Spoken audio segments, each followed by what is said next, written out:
Um mês após ser baleado, Otávio teve alta e o exame clínico indicou que não houve lesão definitiva de medula, apenas compressão. A paralisia dos membros inferiores poderia ser revertida ou não, só o tempo diria.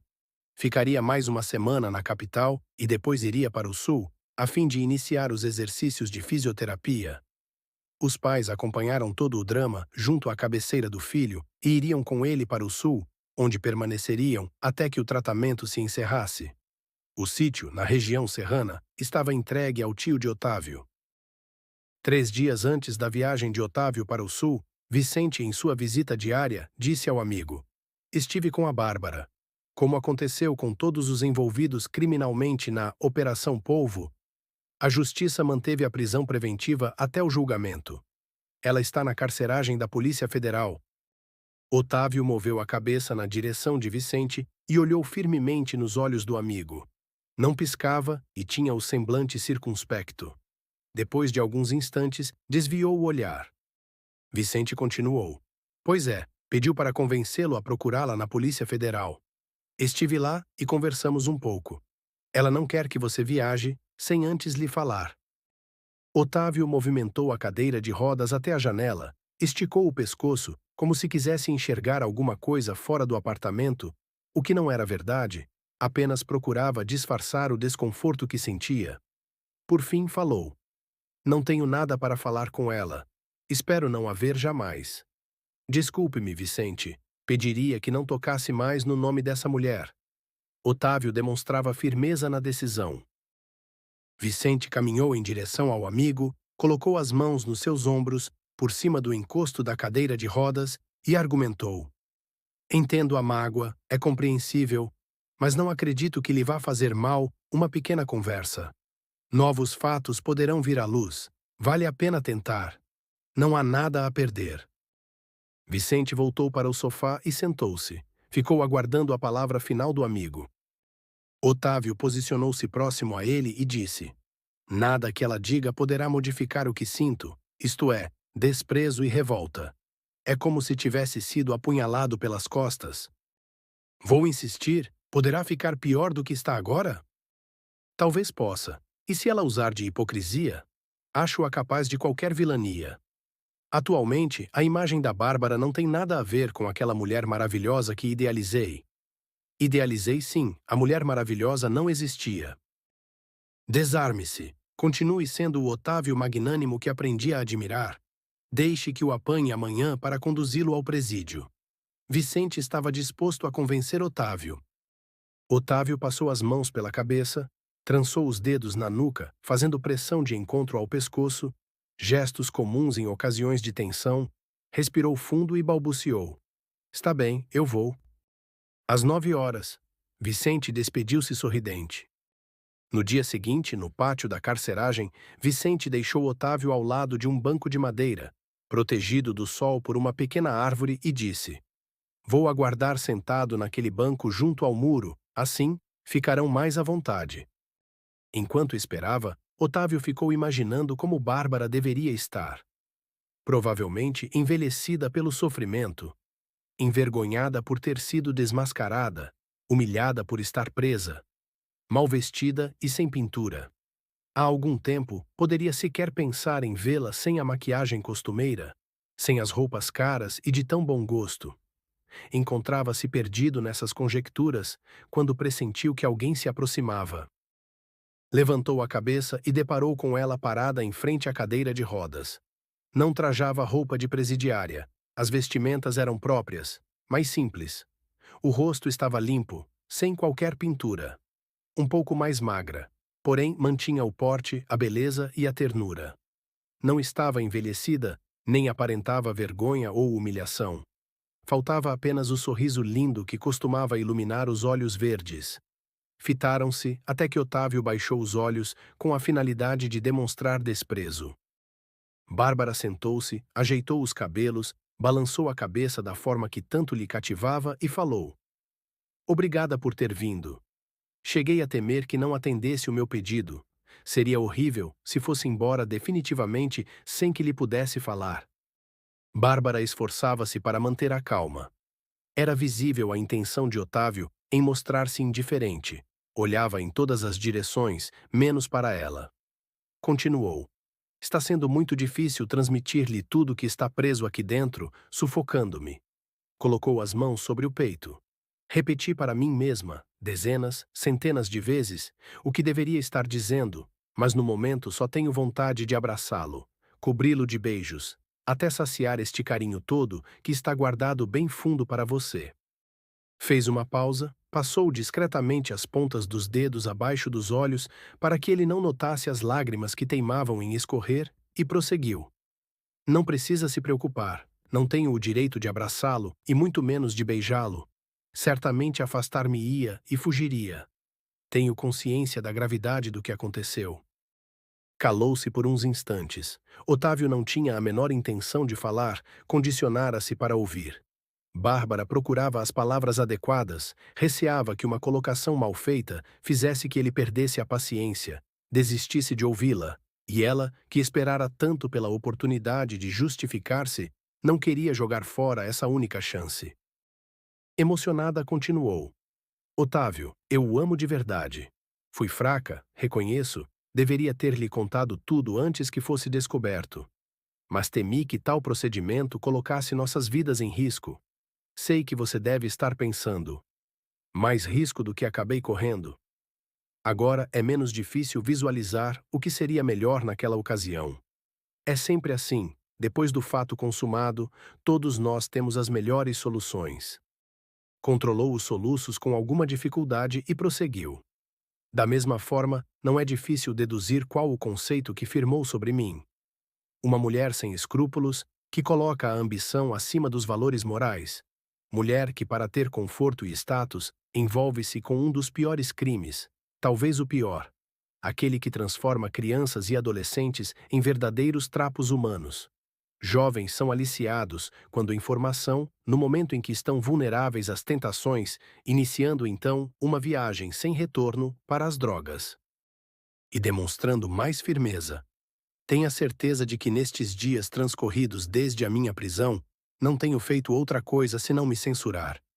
Sinto-me como se estivesse em um pesadelo, chega a ser difícil acreditar que tenha participado de atos tão baixos.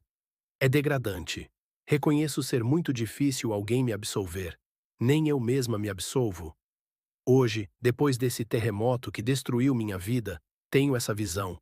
Mas a vida não é tão simples assim. As mais das vezes, somos envolvidos de tal maneira que somente um solavanco ou um desastre consegue nos despertar para a realidade. Bárbara mostrava-se naquele momento segura. Havia aparentemente sinceridade em suas palavras. Era como se estivesse num confessionário, ou como se falasse para si mesma, sem compromisso de que a escutassem. Seu tom de voz era grave, seu semblante austero, mas também descontraído. Não mais existiam lágrimas descendo dos seus olhos verdes. Otávio tinha posicionado a cadeira de rodas de modo a ficar de perfil para ela. Não a queria encarar. Ela ajeitou-se, cruzou as pernas e prosseguiu. Quando conheci Arthur e ele começou a me cortejar, não imaginei que fosse me casar. Ele já estava divorciado, era um homem charmoso, político de grande prestígio. Eu acabei me encantando com a vida de sonhos que me era acenada. Achei que estava apaixonada, coisa que nunca havia acontecido. Meus pais haviam feito maus negócios, perderam parte da fortuna e estavam de mudança definitiva para Portugal. Acreditavam que o casamento seria bom para mim. Levavam em conta que, sem eles aqui no país, eu ficaria muito só. Eu que, com o passar do tempo, já estava me acostumando com a ideia do casamento, acabei cedendo. E falando com desenvoltura. De início, até que não foi difícil, Arthur era um cavalheiro, fazia-me todas as vontades. A rotina de princesa era cativante, festas, reuniões sociais, chás sob vários pretextos, desde beneficentes até os que tinham como objetivo apenas passar o tempo. De repente fechou o semblante. Há um ano, Arthur disse que precisava da minha ajuda. Necessitava que, periodicamente, fosse ao sul tratar de negócios, tendo em vista não poder se ausentar com muita frequência da capital. Como poderia me esquivar? Negar colaboração ao marido? E logo com ele, tão atencioso, tão gentil. Franziu o senho e prosseguiu. Nas primeiras idas ao sul, limitei-me a receber a mala com os dólares, trazer para cá e entregar-lhe. Nunca fiz perguntas, não me envolvia com os seus negócios. Passados alguns meses, Arthur disse que viajaria comigo para ensinar-me alguns procedimentos. No sul, mostrou-me como agir para efetuar depósitos em contas no exterior e levou-me ao banco, onde mantinha um cofre de aluguel. Apresentou-me ao gerente, o qual me fez assinar alguns contratos de aluguel de cofres. Naquele momento, estava tornando-me sócia na utilização desses cofres, os quais pertenciam a membros da quadrilha. O intuito era o de que eu pudesse, regularmente, recheá-los com dólares. E demonstrando desconforto, ao voltar à capital, perguntei sobre a remessa de dinheiro para o exterior. Disse-lhe que, tanto quanto sabia, era ilegal, que lembrava dinheiro desonesto. Ele argumentou: uma mulher bonita como você não deve se preocupar com detalhes. Deixe que eu cuide dos negócios. O importante é que continue usufruindo de todo o conforto. Não vai se negar a prestar esse pequeno favor ao maridinho. Uma vez por mês, somente. É tão penoso assim? Fica tranquila, não há nada de desonesto no que está fazendo. É dinheiro limpo. Bárbara olhou ao redor. Fez um aceno carinhoso para Vicente, que permanecia sentado no banco, localizado do lado oposto ao seu, e continuou. Nunca tive atração por negócios, não queria me envolver, por isso não insisti em maiores explicações. Porém, aquela situação me incomodava cada vez mais, a tal ponto que resolvi apertar a Cris, a socialite do Sul, encarregada de passar-me a maleta com os dólares. Ela mostrou-se surpresa. Então não sabe. Sem rodeios, explicou-me a origem do dinheiro. Contato consegui ir arrancando dela os nomes dos participantes, os quais relacionei no depoimento à polícia. Entretanto, isso foi um pouco antes de ter lhe pedido para sair do país. Inclinou o corpo para a frente, tentando olhar nos olhos que teimavam em não a encarar. Estava angustiada, resolvi ter uma conversa franca com Arthur.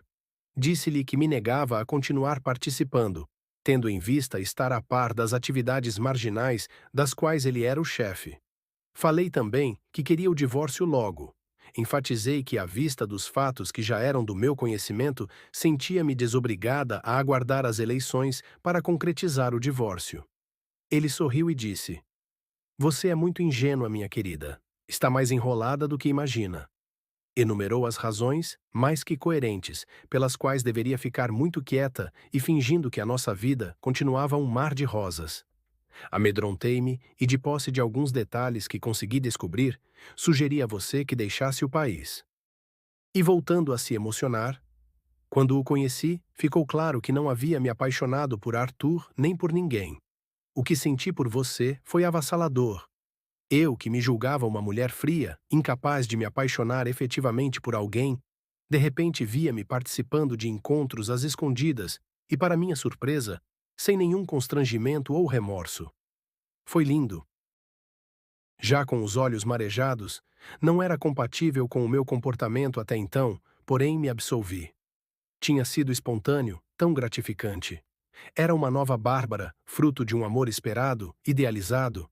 Desde então, fiquei desesperada, ansiava ter você para sempre, mas sem condições de concretizar esse sonho. Você me cobrava uma vida só nossa e eu estava presa ao acordo que tinha com Arthur, lembra? O acordo que possibilitou que eu voltasse a trabalhar. Depois de tomar conhecimento da organização criminosa, chefiada pelo meu ex-marido, tive certeza de que nos matariam se eu deixasse o Arthur para ficarmos juntos. É do conhecimento público, através do seu relato, os atos de barbárie, os quais foram postos em prática contra você e o Afonso. Foi por medo do que poderia acontecer conosco que não abri totalmente o jogo e apenas implorei para que saísse do país. Procurando manter o controle, continuou. A solidão é muito triste, Otávio. Senti isso nesse tempo todo enclausurada. Onde estão os amigos que me cercavam de amabilidades? Quantas gentilezas! Inúmeras vezes servi de intermediária junto ao Arthur para que algum amigo, entre aspas, conseguisse determinada benesse. Amizade, um período tão curto, foi o suficiente para me certificar de que tal sentimento não existe. Onde estão os amigos, Otávio? E intercalando fala e choro, Estou como um paciente terminal, abandonado por não ter condições de ser pródigo em conceder benefícios. Tem medo também do comprometimento. Entretanto, na realidade, em termos de honestidade, pouca gente pode atirar a primeira pedra. Lembra-se da frase de John Kennedy? Não pergunte o que o país pode fazer por você, e sim o que você pode fazer pelo país. Quem sonega na declaração de renda está fazendo algo de útil para o país? Pode atirar a primeira pedra? E o parlamentar que estabelece o próprio salário com um valor que sabidamente os cofres públicos não suportam? E aquele que comercializa sem nota fiscal? E quem compra bens contrabandeados para conseguir preços menores? É evidente que não vou enumerar as diversas formas de desonestidade.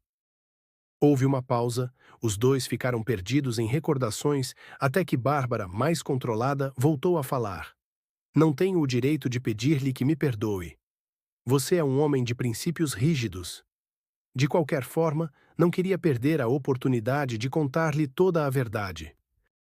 Otávio, ao certificar-se de que Bárbara havia encerrado, movimentou-se na direção do portão de saída do presídio. Não disse uma palavra sequer.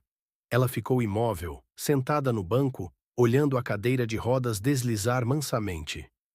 Vicente caminhou em direção ao amigo e, ao passar por Bárbara, parou, estendeu a mão para cumprimentá-la e disse: Tente compreendê-lo, está sofrendo muito.